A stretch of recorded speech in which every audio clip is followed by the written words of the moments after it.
Hello students of class 8. Today I am going to explain a new chapter, chapter 9, reproduction in animals. In class 7 you have already studied reproduction in plants, that is asexual and sexual reproduction. But in class 8 in your syllabus it is reproduction in animals. So first in this lesson we have to study asexual and sexual reproduction in animals, fertilization, development from the zygote to the young ones, oviparous and viviparous animals, development of young ones to adults, male and female reproductive system in human being, process of fertilization in humans, development of embryo from zygote in humans, gestation period and childbirth in humans. As we know, some physiological functions within our body such as digestion, respiration, excretion, etc. are the very important important functions to sustain our life. So these physiological processes or functions are known as life processes. So digestion, respiration, excretion, such functions or physiological processes are known as life processes, because without these processes life cannot be succeed. And one more process, that is called reproduction, which is not a life processes but to continue our race, that is of living beings race, this process will be must. So it is important to continue existence of the species on the earth. Suppose if human being is not reproducing, then our race will be ended. So we must go through this process. This is called reproduction. And again, plants and animals, such a varieties of plants cannot be appear on this earth. After certain period of time, all the races have been stopped growing. So this reproduction process, instead of an important process, it is not a life process, because without reproduction we can live, but it is the maintenance of continuation of our race. Okay, so every living organism reproduces, no matter how primitive it is. However, the mode of reproduction for each organism may be different. Organisms reproduces by two methods: asexual and sexual mode of reproduction. In the previous class, you have learned about reproduction in plants. We will now discuss the mode of reproduction in animals. Okay. So, asexual reproduction in animals. First of all, we study about this. So, asexual reproduction is a simple or simpler than sexual reproduction because it involves only one parent. There is no need of two parents, that is male and female parents. So only one parent is needed for asexual reproduction, and the parent can give rise to identical copies of itself, such as amoeba and hydra. These are the very primitive type of animals, and these cannot be seen with our naked eyes. As animals are far more complex than plants, they generally reproduces by sexual reproduction, but some primitive and unicellular organisms like amoeba, hydra, yeast, starfish, etc. So asexual reproduction. Two forms of asexual reproduction commonly seen in these animals are binary fission and budding. So first one is binary fission, which takes place inside the amoeba. Amoeba is a protozoan, which is a very simpler, that is primitive type of animals, and it reproduces through this method. It is the simplest mode of asexual reproduction. In binary fission, the nucleus of one amoeba divides into two parts and the cytoplasm gather around it. You can see here the picture. First, a single cell, that is, it is a complete organism of amoeba. First, the nucleus of the amoeba divides into two, that you can see here, two parts, and then this nucleus, that is the division of nucleus, is known as karyokinesis, and these two again divided into animals, then cytoplasm of the amoeba divided into two parts.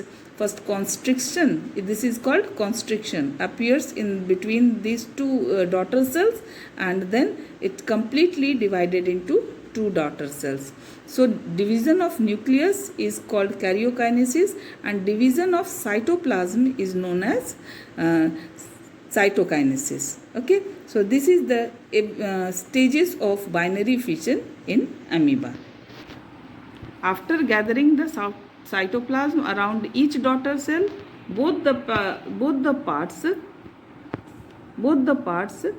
two parts finally separate through a constriction, and two identical daughter cells are formed from a parent amoeba. Both the daughter cells develop into a full-sized amoeba. Full-sized amoeba means an adult amoeba that can be grown into a complete organism, and all the life processes taken place inside that single organism. Okay. Now second one is budding. Budding means production of bud. So in some animals like hydra and sponges, sponges means it is a type of hydra, but it is categorized under a separate phylum.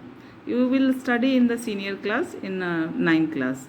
So sponges reproduction take place through budding. In this method, a small outgrowth called a bud develops on the body of hydra.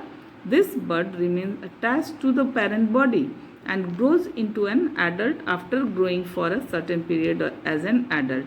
It detaches itself from the parent body and survives as an individual. You can see here hydra. Here a small bud is appeared. Okay. So this small bud starts growing, and the cell inside the amoeba, nucleus inside the amoeba also grows and divides into two.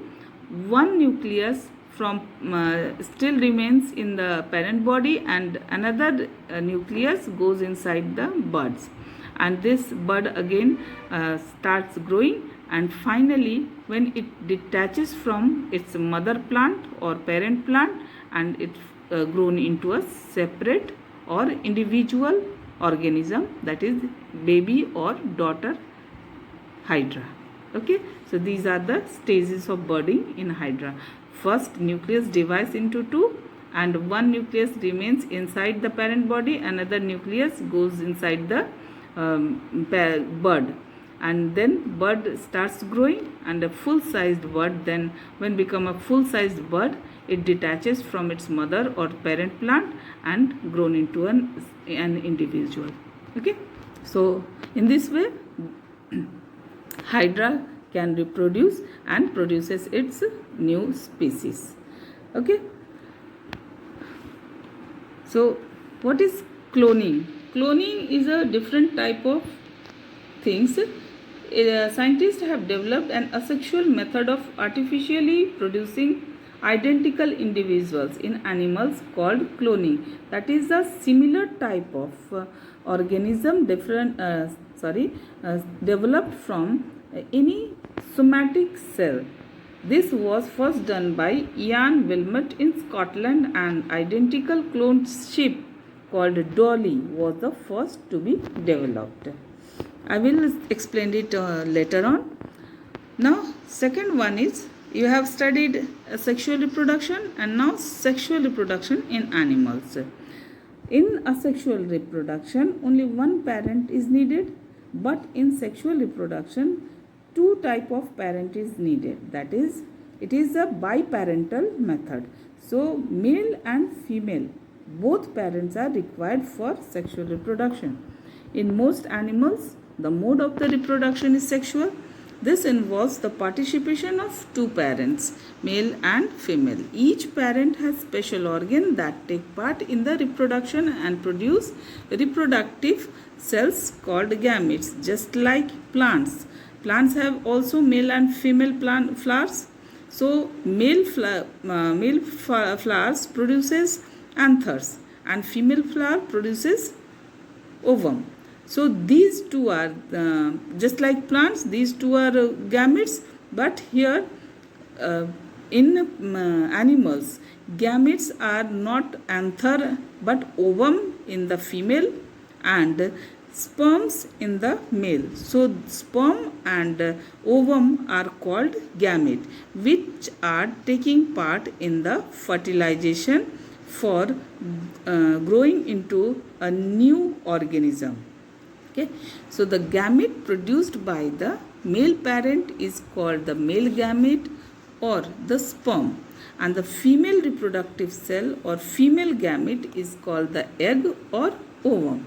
In organisms like cockroaches, frogs, fish, birds, reptiles and humans, each individual has only one type of reproductive organs and they are called unisexual organism. Then we can say that unisexual organisms are those organisms which carries both the male and female gametes on the separate organisms. Okay, so this is called unisexual organism. And some organisms like earthworm and leech have both male and female reproductive organs present in same individual. Such organisms are called bisexual or hermaphrodites. That means both the male and female gametes are developed on the same organism, inside the same organism. So that's why it is called bisexual. Okay, in plants also bisexual and unisexual organisms. But in animals, most of the animals are reproducing through sexual method and are unisexual organism. Very few are bisexual or hermaphrodite.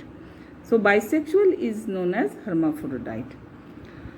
What is fertilization now? So the fusion of male and female gamete to form zygote. You have studied now that gametes, that is male and female gametes, the fusion of these two gametes when taken place to form zygote is called fertilization. So we can say that the fertilization is the process in which male and female gametes fuse to form zygote. It may be external or internal. So external fertilization, that means if the fusion of male gametes and female gametes takes place outside the body of the female parent, it is known as external fertilization. Just like frogs, in frogs fertilization is taking place outside the body of the female. So if you see in rainy season, you will observe cluster of frogs eggs floating over the water in a stagnant water, means where water is logging, where frogs hatches their eggs and fertilization taking place outside the female body. So external fertilization takes place in frogs, fish and starfish.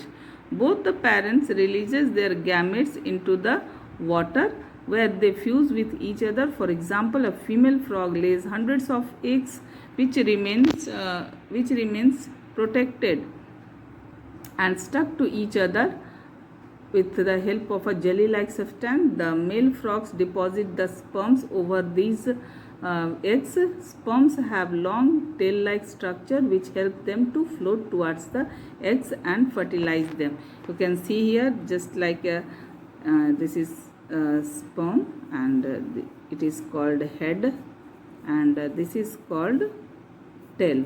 So with the help of this tail they move towards the ovum and fertilizes egg to produce zygote. internal fertilization. This is called external fertilization because it takes place outside the female body. And internal fertilization, the fusion of male and female gamete takes place inside the body of the female parent. So today I'm going to end this video till now, and further explanation will be in my another video. So thank you. Watch this video till the end. You can understand very nicely. So watch this video. Thank you.